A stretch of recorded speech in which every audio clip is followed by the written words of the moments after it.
যেই অ্যাডভান্স 2024 এর একটা কোশ্চেন দেখো, বলেছে যে আ spherical soap bubble inside an air chamber at pressure P naught equal to এত pascal has a certain radius so that the excess pressure inside the bubble is এত। তার মানে আমার কাছে এরকম একটা চেম্বার ছিল, গ্যাস চেম্বার,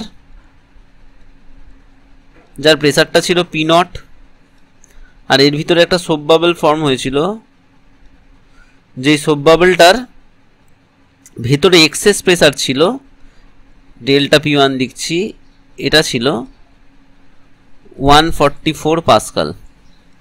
তাহলে টোটাল প্রেসার কত ছিল? P1 ইকুয়াল টু ছিল তার মানে P naught plus delta P1। Now the chamber pressure is reduced to 8 P naught by 27 so that bubble radius and its excess pressure change। তাহলে এই আরেকটা chamber, ওই চেম্বারটাতেই প্রেসারটা আমরা P naught থেকে চেঞ্জ করে দিলাম 8 P naught by 27, মানে কমে গেছে। তাহলে এর রেডিয়াসটা একটু বেড়ে যাওয়ার কথা। এখন আমি ধরছি এর এক্সেস প্রেসারটা ডেল্টা P2 হয়ে গেছে, আর এখনকার যে প্রেসারটা সেই P2 ইকুয়াল টু তাহলে কী হবে 8 P naught by 27 by delta P2, এটা হবে। In this process all the temperature remains unchanged. তার মানে আইসোথার্মাল প্রসেস। প্রসেসটা কি প্রসেস বলে দিয়েছে? Isothermal. Assume air to be an ideal gas, ঠিক আছে, and excess pressure delta P in both the cases to be much smaller than the chamber pressure. মানে চেম্বারের প্রেসারের থেকে আমার কিন্তু এক্সেস প্রেসারটা অনেকটাই কম, সেটা তো বুঝতেই পারছি। P naught যেমন দেখো এখানে দিয়ে দিয়েছে 10⁵ পাস্কাল, তার থেকে 144 পাস্কালটা অনেক কম। তো এটা কনসিডার করে নিয়ে আমাদেরকে বলেছে এই নতুন এক্সেস প্রেসার মানে ডেল্টা P2টা ক্যালকুলেট করতে।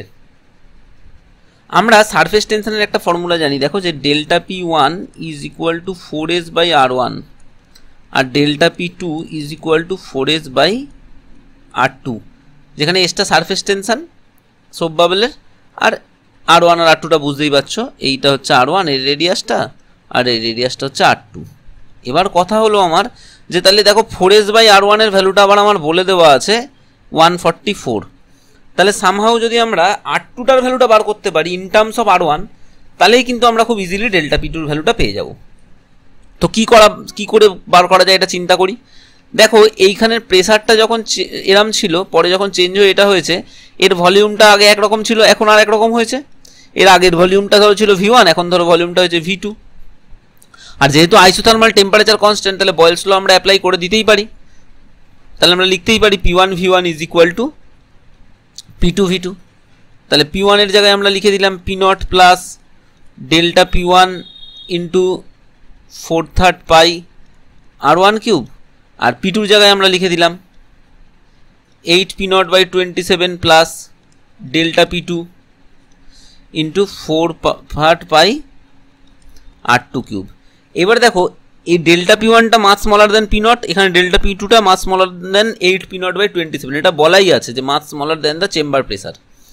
তাহলে এখানে আমরা অলমোস্ট ইকুয়াল টু তাহলে লিখতে পারি, এইটার জায়গায় আমরা অলমোস্ট লিখতে পারি জাস্ট P naught লিখে দিতে পারি 4/3 পাই R1 কিউব, আর এটার জায়গাতে আমরা লিখতে পারি 8 P naught by 27 into 4/3 pi R2 cube. 4/3 pi তো ক্যান্সেল করে গেল, এখান থেকে R2 ইজ ইকুয়াল টু আমরা পাচ্ছি দেখো R2 cube equal to 27/8 R1 cube, আর R2 ইকুয়াল টু আমরা পেয়ে গেলাম তাহলে 3/2 R1।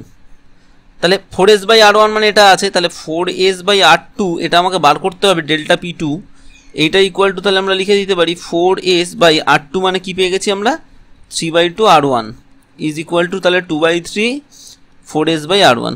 আবার 4s by R1 equal to আমার ছিল ডেল্টা P1, তাহলে এটা equal to 2/3 delta P1 is equal two 2/3 into 144। যদি করে দিই 348 আর 144 96। তার মানে নতুন এক্সেস প্রেসারটা কত হবে? নতুন এক্সেস প্রেসারটা হবে 96 পাস্কাল। এটাই আমাদেরকে চেয়েছিল। চলো দেখো প্রবলেমটা কিন্তু খুব সহজ প্রবলেম, তবু যদি বুঝতে না পেরে থাকো আমাকে অবশ্যই কমেন্টে জিজ্ঞেস করবে, আমি বলে দেবো। আর নেক্সট ক্লাসে অন্য একটা প্রবলেম নিয়ে আবার দেখা হচ্ছে।